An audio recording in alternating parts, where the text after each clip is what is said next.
السلام علیکم ملګرو، زه یم ابرار او تاسو ګورئ ابرار خان پیج او یوټیوب چینل. ملګرو، د انډیا پخوانی لوبغاړي ګوتم گمبھیر د بابر اعظم په باره کې ډیر غټ بیان جاری کړی دی. ګوتم گمبھیر د بابر اعظم په باره کې داسې خبرې کړي چې زیات د انډیا د کرکټ مینوال ګوتم گمبھیر ته ډیر سخت غوسه شوي دي.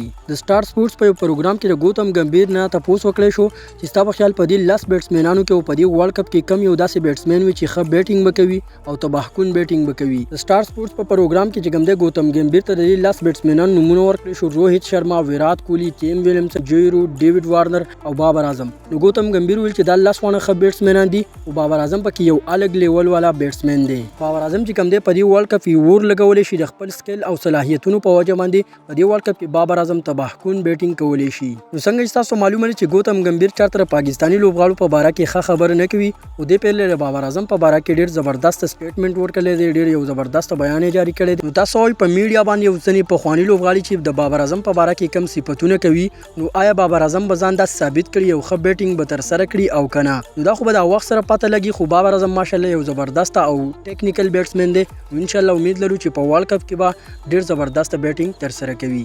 باقي داسې نور کرکټ معلوماتو لپاره هم زموږ سره اوسئ. میلاویږو په بلې ویډیو کې. د الله په امان.